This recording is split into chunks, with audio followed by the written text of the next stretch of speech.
Je me suis réveillée au bourdonnement d'une machine et devant un plafond inconnu. Un instant, j'ai cru rêver encore, jusqu'à ce qu'une douleur lancinante dans mes côtes me rappelle à la réalité. J'étais dans le coma. 3 mois, m'apprendront plus tard. Mais la première chose que j'ai vue, ce n'était ni un médecin, ni ma famille. C'était une chambre vide. Ni père, ni frère, personne. Juste un petit mot plié sur le plateau à côté de mon lit. 5 mots écrits de la main de mon père. On a arrêté de payer. Bonne chance. J'ai cru que c'était la fin. Mais non, m'a dit l'infirmière plus tard. J'ai pleuré en silence, comme on le fait quand on est trop faible pour sangloter. Je ne me souviens pas du temps qui passe. Je me souviens seulement d'avoir fixé ce mot, relu ces 5 mots encore et encore jusqu'à ce qu'ils se brouillent. On a arrêté de payer. Bonne chance. L'écriture de mon père, nette et assurée, la même qu'il utilisait pour signer les primes de gens qui le connaissaient à peine. Ce n'était pas l'écriture de cet homme qui, jadis, me portait sur ses épaules dans notre rue de Seattle. Ce n'était pas l'écriture de quelqu'un qui était resté. Quand j'ai enfin réussi à apaiser la douleur qui me brûlait les yeux, le silence autour de moi me paraissait plus lourd que le bruit des machines. J'avais grandi en craignant le silence. Chez moi, le silence n'était pas synonyme de paix. C'était le présage de la tempête. Après la mort de ma mère, quand j'avais 18 ans, le silence est devenu le langage que Véronica maîtrisait à la perfection, froid, poli, calculateur. Elle ne criait jamais. Elle n'en avait pas besoin. Elle pouvait vous faire sentir invisible d'un simple détournement de regard au milieu d'une phrase. Mon père l'a assimilé. Mon frère Landon l'a imité. Et j'ai appris à combler le silence par le travail. 15 ans à concevoir des systèmes dont personne ne connaissait l'origine. 15 ans à rédiger des propositions en secret, à concevoir des frameworks, à coder la structure au cœur même de l'architecture, tandis que Landon les présentait au conseil d'administration avec un sourire. C'est un travail de famille, disait-il. Ce petit coup sur l'épaule en sortant de la pièce valait acquiescement. Mon bureau, lui, n'était qu'un débarras transformé au sous-sol. Pas de fenêtre, de lumière vacillante, une chaise légèrement penchée à gauche. Je me répétais que peu importait, du moment que le travail était bon. Du moment que je connaissais la vérité, du moment que quelqu'un, quelque part, finirait par me voir. Mais allongé là, sur ce lit d'hôpital, les côtes douloureuses, les poumons en feu, chaque respiration me brûlant, je compris enfin ce que ma mère avait dû ressentir à la fin. Elle avait vu la vérité des années avant moi. Elle avait vu comment ils essaieraient de me rabaisser, avec quelle facilité ils pourraient effacer la fille qui lui ressemblait trop. C'était peut-être pour ça qu'elle passait ses longues nuits dans son bureau avec Daniel Price, laissant derrière elle des piles d'enveloppes scellées que j'étais trop jeune pour questionner. Peut-être savait-elle que je ne serais plus protégée après sa mort. Mon souffle se coupa quand la porte claqua doucement. Une ombre bougea. Un bref instant, l'espoir renaquit. Une part naïve de moi attendait encore mon père. Ce n'était pas lui. Une voix familière brisa le silence. Caroline. C'était Daniel Price, l'avocat chargé de la succession de ma mère, un homme calme et professionnel, la dernière personne à laquelle je m'attendais, et la seule dont la présence ne me serrait pas la poitrine. Il entra avec une douceur prudente, comme s'il s'approchait d'un animal blessé. Derrière lui se tenait un homme que je n'avais jamais vu, grand, en costume impeccable, une posture qui suggérait qu'il évaluait chaque pièce avant d'y entrer. Son regard me parcourut, non pas avec pitié, mais avec reconnaissance, comme s'il savait déjà qui j'étais, ou qui j'avais été. Daniel tira une chaise près de mon lit. « Je suis content que vous soyez réveillé. Nous vous attendions. » Nous, pas mon père, pas mon frère, pas ma belle-mère, mais Daniel et cet inconnu en veste cintrée qui semblait déplacé dans une chambre d'hôpital. Ma voix s'échappa. Où est ma famille? Un silence. La mâchoire de Daniel se crispa. L'inconnu baissa les yeux. Personne ne parla. Je connaissais déjà la réponse. Daniel s'éclaircit la gorge. Caroline, voici Ethan Ward. Il m'a donné des conseils sur certains points concernant les affaires de votre mère. Un échange de regards discret s'est produit entre eux. Quelque chose de coordonné, d'urgent. Ethan s'est avancé, acquiesçant d'un signe de tête. J'ai examiné tout ce qui concerne votre travail et votre parcours au sein de l'entreprise. Je suis là parce que les 72 prochaines heures seront déterminantes pour votre avenir. J'ai cligné des yeux, perplexe. Mon avenir? Daniel a expiré lentement et profondément, comme lorsqu'il s'apprêtait à annoncer une nouvelle importante. Votre père prévoit une restructuration complète. Le conseil d'administration se réunit dans 3 jours au sommet technologique de San Francisco. Dès ce matin, il a l'intention de vous démettre de toute responsabilité stratégique. Mon cœur battait la chamade. Je n'ai pas le pouvoir de le faire. L'expression d'Ethan est restée impassible. C'est justement le problème. Ils effacent votre trace depuis des années. Votre accident leur a donné l'occasion de finir le travail. Mes doigts se sont crispés sur la feuille. Finir. Daniel a fouillé dans sa mallette et en a sorti une liasse de feuilles soigneusement agrafées, face cachée. Il a hésité avant de tourner la première page. Richard a déposé des documents vous déclarant incapable mentalement. Définitivement. Il les a signés hier. La pièce a tremblé. Ethan s'est légèrement penché vers moi. Il s'attend à ce que vous ayez disparu physiquement, légalement, professionnellement, mais il ne comprend pas quelque chose. J'ai levé les yeux vers lui. Son ton est devenu grave, posé. Il pense que vous êtes impuissante parce que vous êtes allongée dans ce lit. Il pense que vous ne comptez pour rien. Il pense que vous ne vous battrez pas. La voix de Daniel a suivi, calme mais teintée de férocité. Mais Caroline, votre père a fait une erreur. Daniel a laissé ses mots planer dans l'air, observant attentivement ma réaction. Je n'ai pas bougé. Je ne pouvais pas. Mon père m'avait exclu de ma propre vie, effacé d'un trait de plume.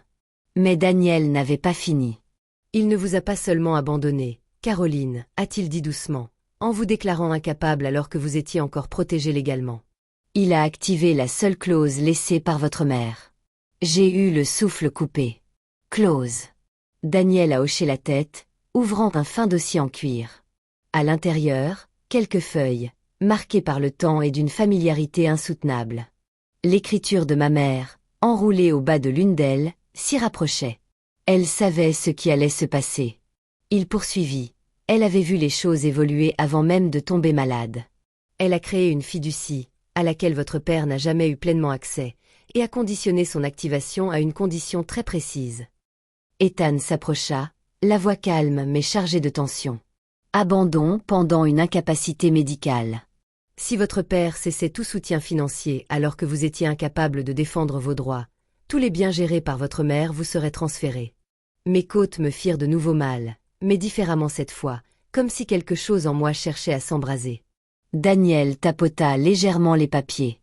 Votre père a signé le refus de prise en charge médicale il y a 2 semaines.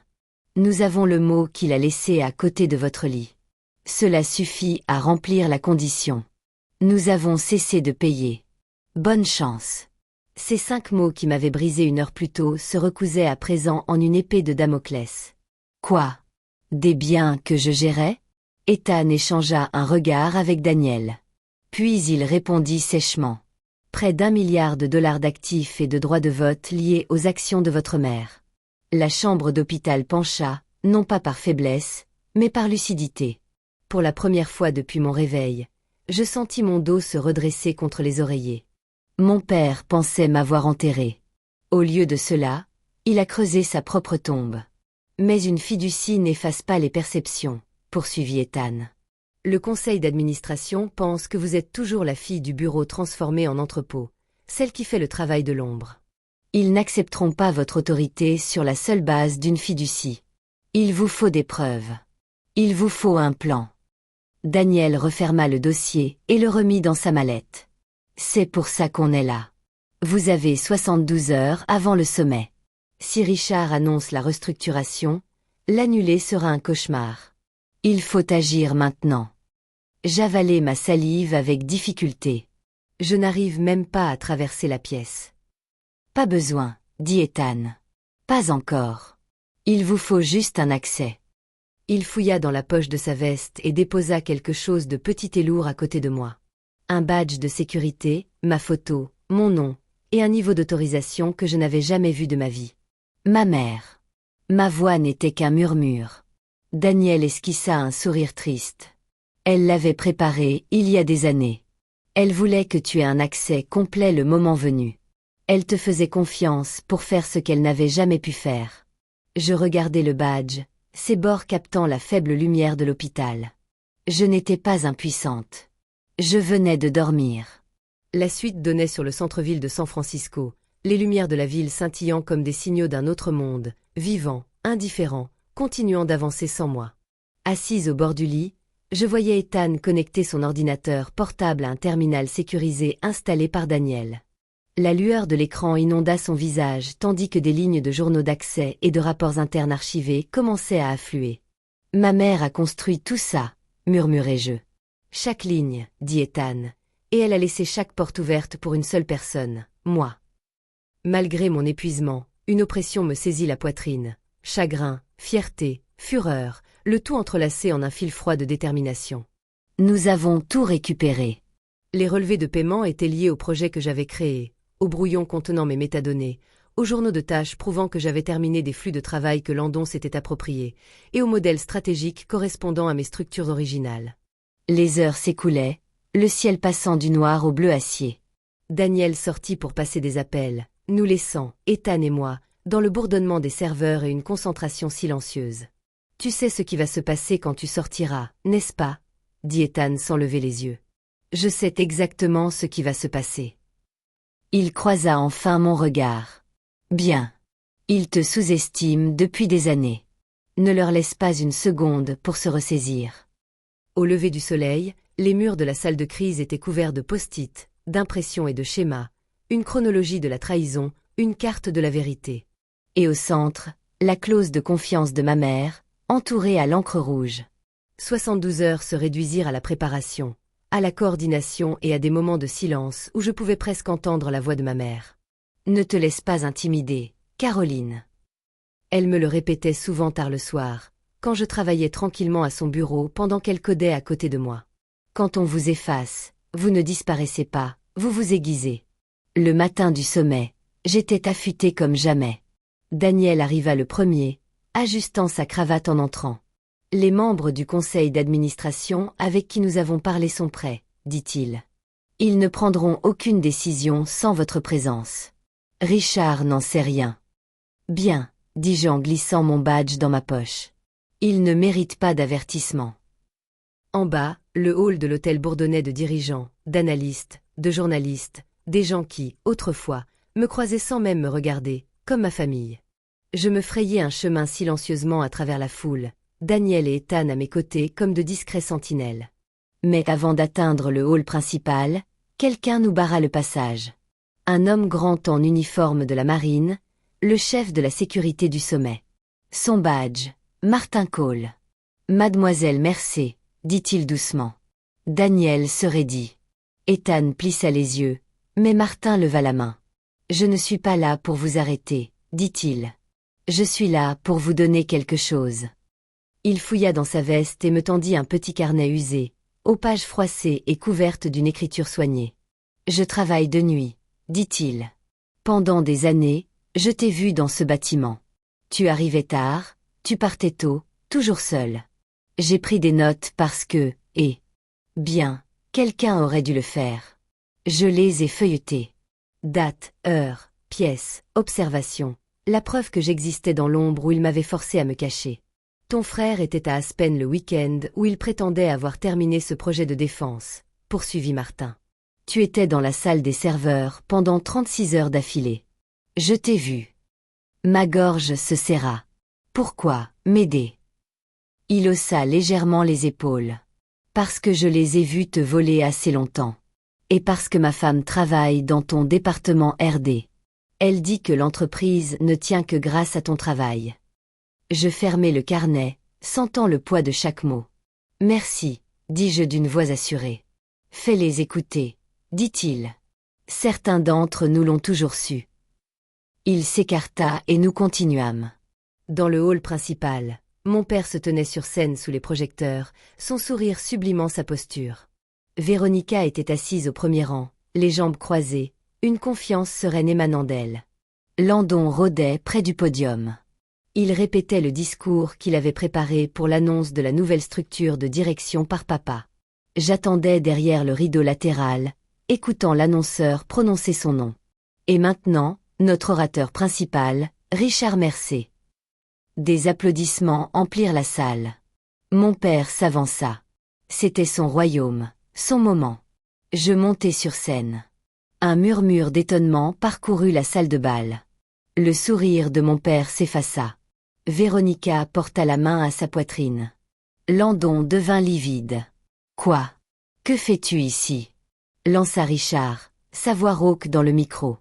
Je pris le second micro, les doigts fermes. « Bonjour. »« Ce n'est pas approprié, » siffla-t-il. « Tu n'es pas bien. »« Non, » dis-je, ma voix résonnant dans le hall. « Ce qui est inapproprié, c'est de déclarer ta fille mentalement incapable alors qu'elle est inconsciente. Ce qui est inapproprié, c'est de l'abandonner sur son lit d'hôpital pour l'évincer de l'entreprise qu'elle a bâtie avec toi. » Des murmures s'élevèrent dans la foule. Je sortis le billet plié de ma poche et le brandis. Il a laissé ça. À côté de mon lit. 5 mots. Nous avons cessé de payer. Bonne chance. Je l'ai posé sur le podium. Et cela a activé la fiducie de ma mère. Daniel m'a tendu les documents. Ethan a lancé la présentation.